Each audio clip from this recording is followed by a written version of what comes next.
Hello student, electrochemistry lesson अपना जो चल रहा था उसमें नेक्स्ट टॉपिक आपका चल रहा है वो है कोलराउस का नियम। कोलराउस नियम, कोलराउस एक साइंटिस्ट था, उसने एक रूल दिया था।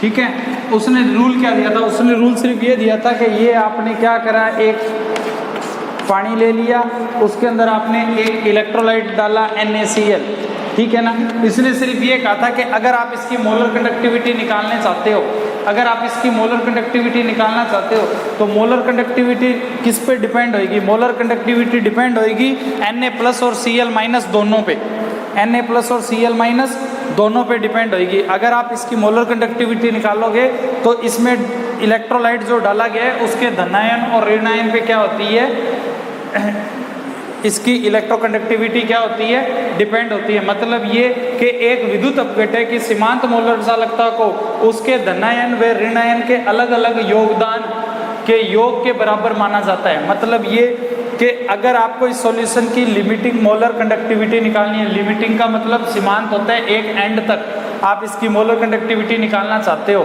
तो वो डिपेंड किस पे होगा? Na+ और Cl- पर क्या होगा, डिपेंड करेगा। तो कोलराउस नियम का गणितीय रूप सिर्फ यही होता है कि इसने एक फॉर्मूला दिया था, वो दिया था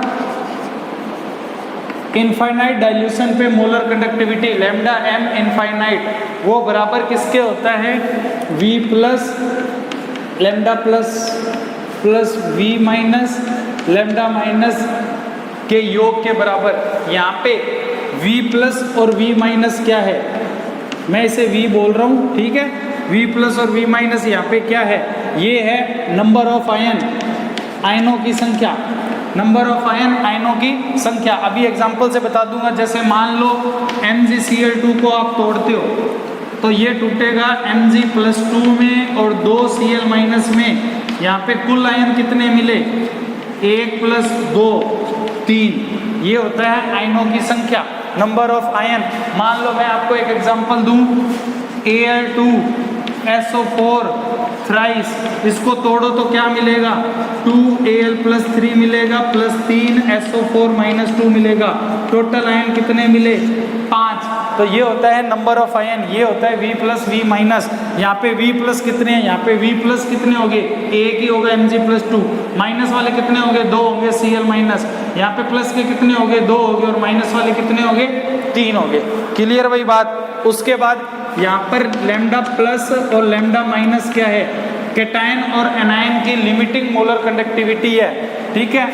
इसको बोलते हैं molar conductivity of ion, molar conductivity of ion, ठीक है। आयनों की सीमांत मोलर चालकता या मोलर चालकता बोलते हैं। आगे बात समझ में इतनी। उसके बाद देखो, इसका एक एग्जांपल देके बता रहा हूं आपको। जैसे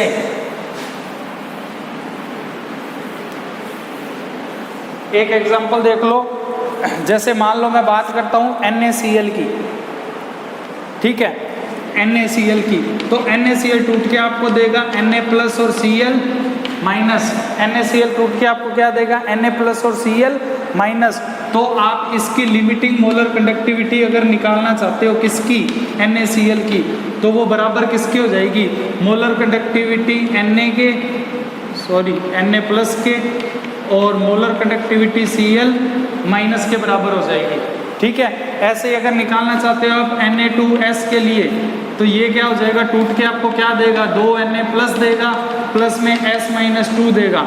तो आप इसकी अगर मोलर कंडक्टिविटी निकालना चाहते हो Na2S के लिए, तो वो कितनी हो जाएगी? Na2S के लिए कितनी हो जाएगी? तो वो हो जाएगी λNa+ infinite plus λS- 2 infinite. मगर यहाँ पे 2 लिखा है तो वो 2 क्या आ गया? यहाँ आ गया। ये 2 क्या हो गया? यहाँ आ गया। ऐसे ही मान लो आप BaCl2 को तोड़ो तो ये टूट के आपको देगा Ba+2 प्लस में 2 Cl-। ये हो जाएगा λm इनफाइनाइट BaCl2। तो ये टूट के आपको क्या देगा? λBa+2 इनफाइनाइट प्लस में λCl- इनफाइनाइट। 2 यहाँ लगा हुआ है तो 2 यहाँ लगा दो। ये लो, ये आयनों को मैंने आपको तोड़ना दिखाया है। कोलराउस कहता है कि आयन को हम कैसे तोड़ सकते हैं, उसकी अपन ने बात करी है। ठीक है, आपके लिए होमवर्क हो गया। AlCl3 को आप तोड़ के देखोगे, Al2SO4 थ्राइस को आप तोड़ के देखोगे। ध्यान रखना, हालांकि ये सब नोट्स में है, मैं होमवर्क बोल रहा हूँ, ये आपके नोट्स में है वैसे, तो ये नहीं कि नकल मार के एक बार रफ कॉपी में करके देखना। इस तरीके से आयनों की संख्या निकालनी आपको आनी चाहिए, ठीक है। कोलरॉस नियम सिर्फ इतनी बात करता है कि किसी भी सॉल्यूशन की मोलर कंडक्टिविटी अगर निकालनी है तो वो कैटायन और एनायन पे निर्भर होती है।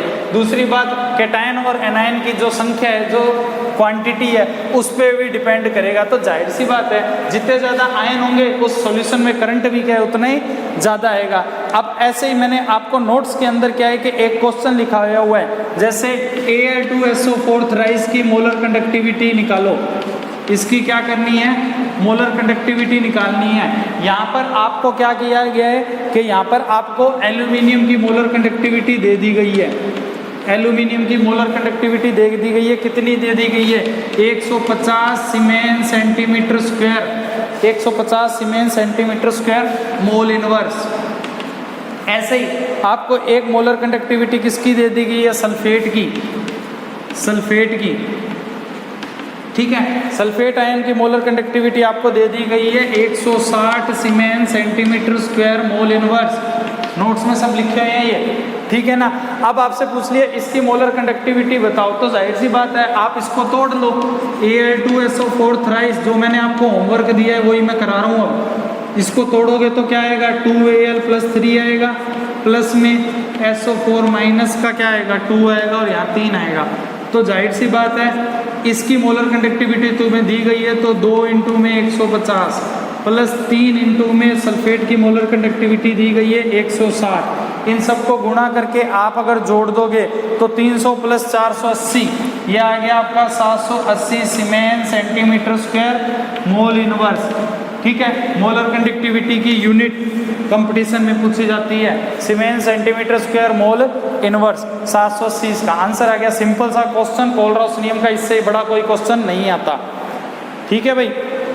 उसके बाद मैं बात कर रहा हूँ कोलरॉस नियम के उपयोग क्या होते हैं, कोलरॉस रूल का यूज़ कहाँ कहाँ किया जाता है, ठीक है। तो देखो कोलरॉस नियम का उपयोग किया जाता है, वो सबसे पहले किया जाता है दुर्बल विद्युत अपघट्यों के लिए, वीक इलेक्ट्रोलाइट के लिए।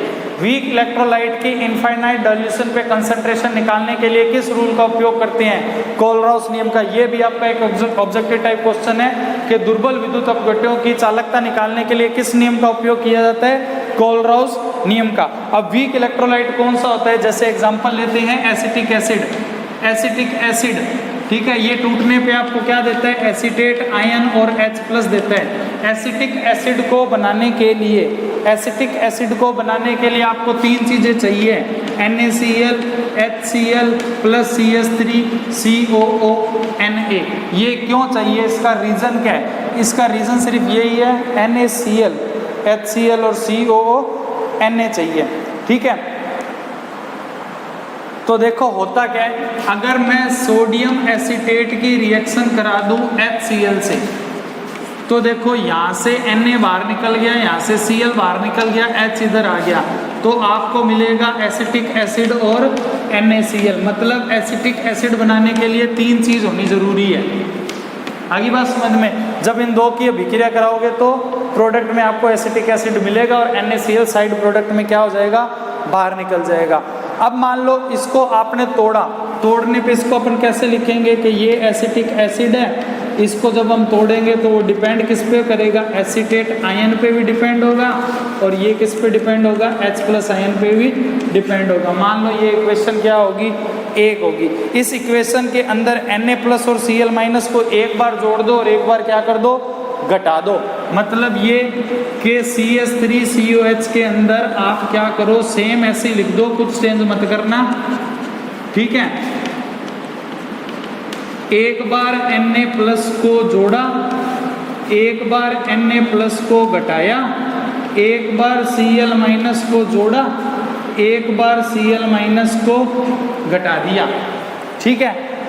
तो होगा क्या, तो आपको क्या करना है कि सोडियम एसीटेट को तो पास में रख लेना, जैसे CH3COO- प्लस Na+, इसको पास में रखा, माइनस माइनस में क्या, सॉरी माइनस नहीं, प्लस H प्लस को रखा, Cl माइनस को रखा, माइनस Na प्लस बाहर चला गया और Cl माइनस भी क्या हो गया, बाहर चला गया।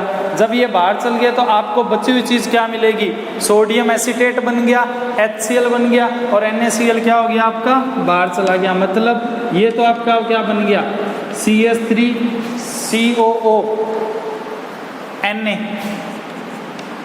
CH3COO Na, और ये क्या हो जाएगा आपका, चलो इसको लैम्डा से भी लिख सकते हो, ये आपका क्या हो जाएगा लैम्डा HCl, माइनस में ये आपका क्या हो गया, बाहर चला गया। ठीक है भाई, तो ये क्या है, वीक इलेक्ट्रोलाइट है। वीक इलेक्ट्रोलाइट की कंसंट्रेशन निकालने के लिए हमको क्या करना होता है, कोलराउस नियम देखना होता है।